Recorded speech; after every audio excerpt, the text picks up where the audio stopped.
Kung papilion ka, personality or looks? Ikaw ra sapat. Duwara ko ka option. Asa man? sige. O sa mas pilion nimo ang iyahang pamatasan o kanang angayan? Personality. Kaya nga naman. Kay unsa oras man nang bati siya ay gwapo siya niya, bati siya batasan. Pero di mo guno nimo makit-an ang tinuod nga pamatasan sa usa ka lantaw lang, di ba?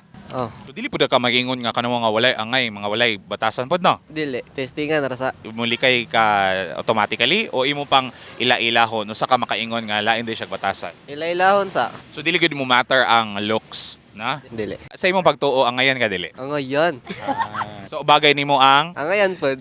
tawa, ningon ka personality. Nganong ningon ka ngayon may mong ganahan. Ay noon, automatic mo po na sa tao no. Kisang pwede ka nang wala angay imuhang makuan, di ba? Sa imo man ang personal choice no og imuhang panglanso sa katawo kung angayan siya o dili, di ba? Oh, Minsan sa mga judgmental. dili tamang judgmental.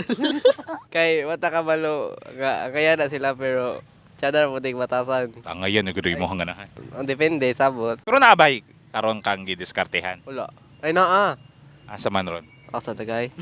Kabalo siya nga na ganahan kaniya. Murag. Ay kabalo. Nagpakuan ka na nagpareha sa iyaha ba? Nagpakita og motibo og ni istorya sa imong tinuod nga feeling sa iyaha wala pa. Wala. Kaya nga naman, Maulaw. schoolmate ni, classmate, Dili. silingan Dili. sa Pikas Barangay. Oh, Kaya ka muminsahin niya. pag amping ra sige.